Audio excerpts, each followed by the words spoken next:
Bien-aimés, shalom la famille, je suis Mélène Babella, assistant pasteur. Je suis très heureuse de partager la parole avec vous ce matin. Nous allons ensemble rendre grâce à Dieu. Père, nous te sommes reconnaissants, nous te disons merci pour ce matin, merci pour ce jour qui s'est levé, merci pour tes bontés qui se sont renouvelées dans nos vies ce matin. Merci pour ta fidélité, merci pour ton amour, merci pour tout ce que tu vas encore accomplir au milieu de nous ce jour, Père. Que toute la gloire te revienne, Seigneur, au nom de Jésus. Amen. Une fois de plus, bienvenue à notre temps de méditation de ce matin.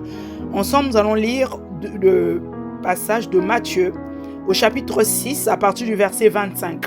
Nous lisons la parole du Seigneur, Matthieu 6, verset 25. C'est pourquoi, le Seigneur Jésus qui parle, c'est pourquoi je vous dis, ne vous inquiétez pas pour votre vie, de ce que vous mangerez, ni pour votre corps, de quoi vous serez vêtus.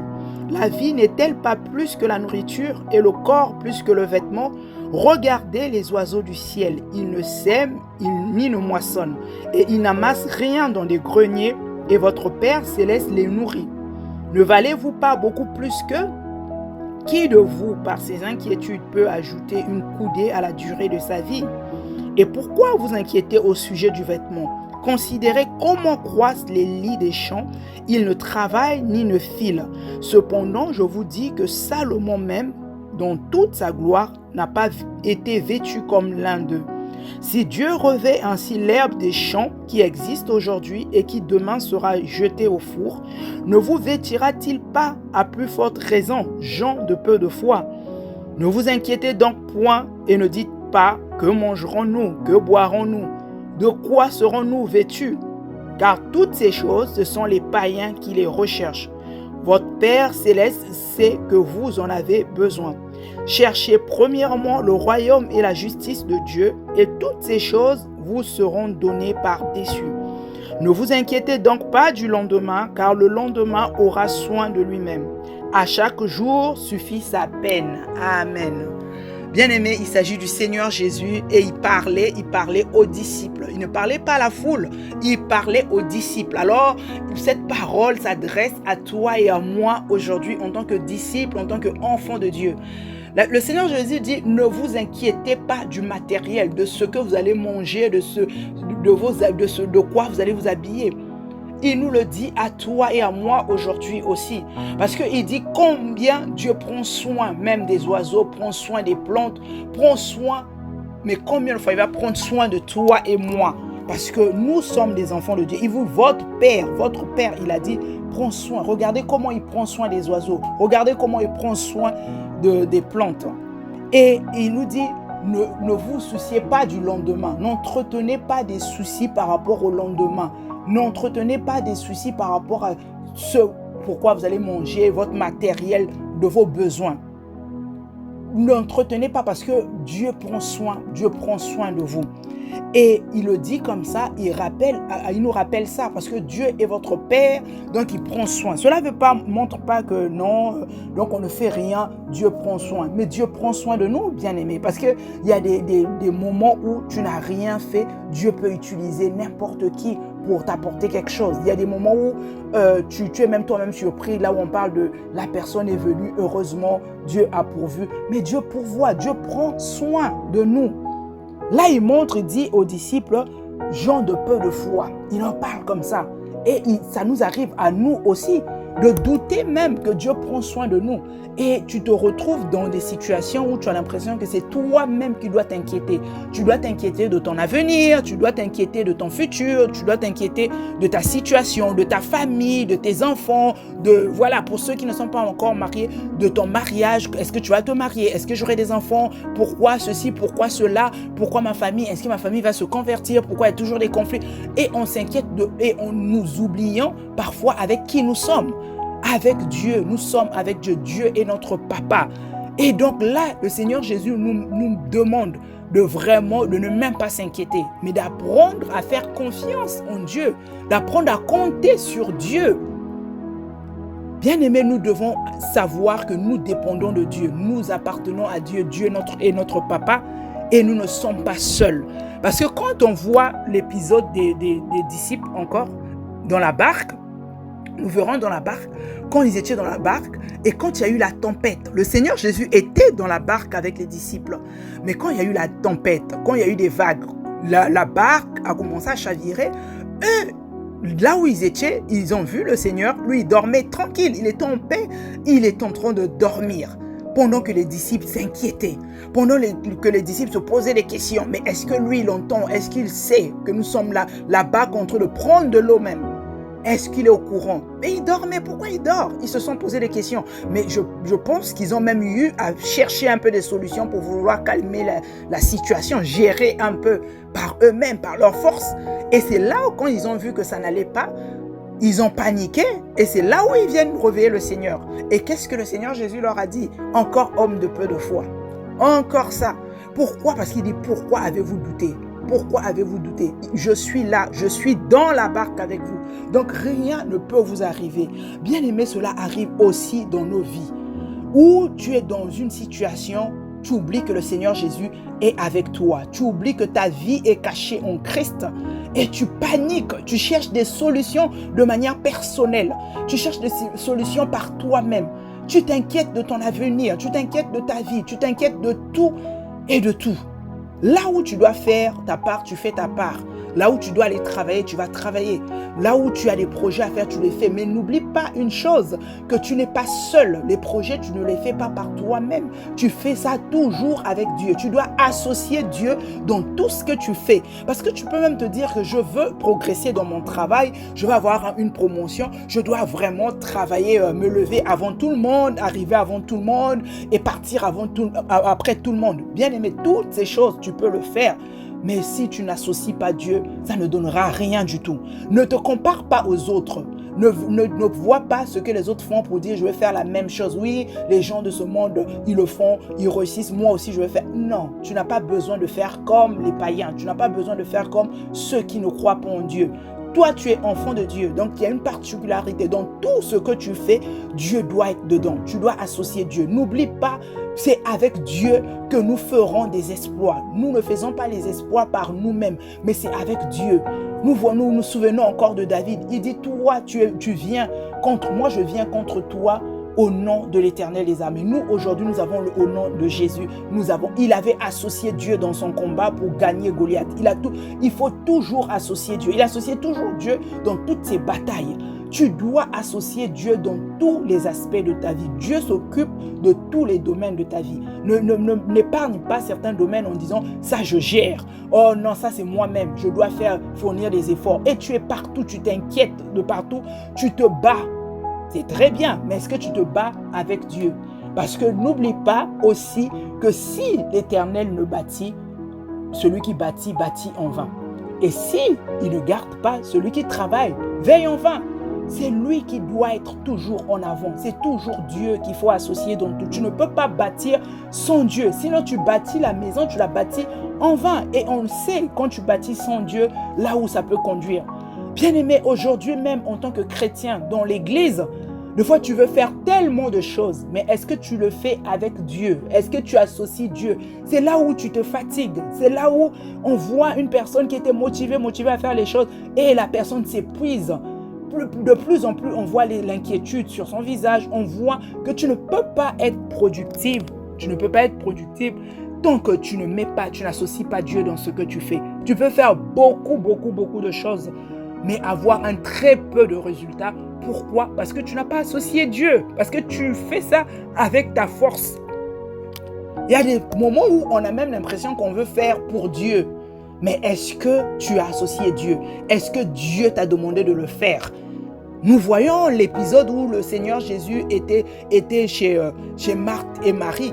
Marthe était en train de faire beaucoup de choses. Il était affairé dans la cuisine, il préparait. Il le faisait pour le Seigneur. Il faisait pour honorer le Seigneur Jésus. Il ne faisait pas pour lui. Il ne faisait pas vu de l'extérieur. On dit, elle fait très bien. Elle le faisait pour Dieu, pour le Seigneur Jésus. Elle préparait les mets, elle préparait le repas pour accueillir, honorer le Seigneur Jésus.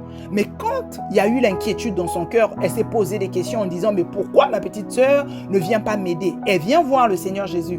Le Seigneur Jésus va lui répondre, mais tu t'occupes trop, tu t'inquiètes de trop de choses. Tu t'inquiètes de trop de choses. Pourquoi? Une seule chose est nécessaire. Une seule chose est nécessaire, ma présence. Parce que Marie, elle est dans ma présence. Elle a choisi la bonne part. Mais toi, tu t'inquiètes de beaucoup trop de choses. C'est bien, tu veux faire pour moi, mais ce n'est pas l'essentiel. Et c'est la même chose que Dieu peut te dire aussi. Oui, tu fais beaucoup de choses. Oui, je fais ceci à l'église, c'est très bien. Mais est-ce que tu associes Dieu? Est-ce que tu penses toujours à ton intimité avec Dieu? Est-ce que Dieu est toujours ta priorité? Et c'est là où les choses vont fonctionner. Parce que c'est Dieu qui te donne la capacité. C'est avec Dieu que tu fais des exploits. C'est Dieu qui t'emmène à produire du fruit. C'est avec Dieu que tu peux bâtir quelque chose de solide. Sur le roc, on bâtit qu'avec Dieu.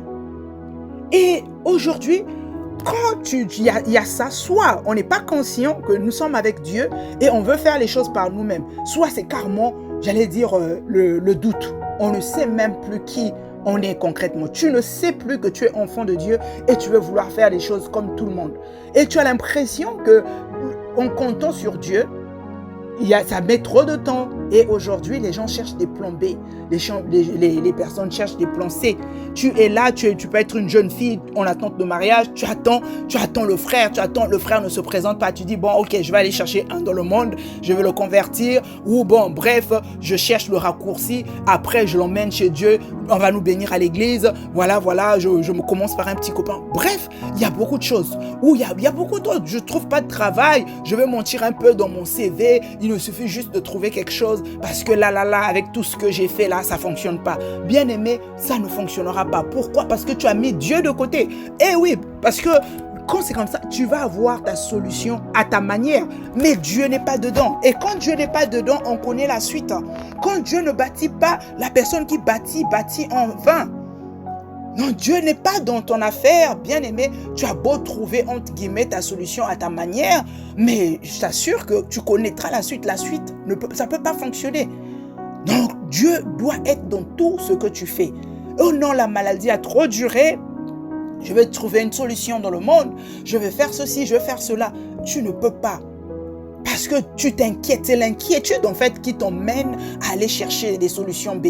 C'est l'inquiétude qui te fait sortir de la présence de Dieu. Parce que là où il y a l'inquiétude, tu ne peux pas être en paix. L'inquiétude ne peut pas. Là où il y a l'inquiétude, il ne peut pas avoir la foi. Il parle de gens de peu de foi.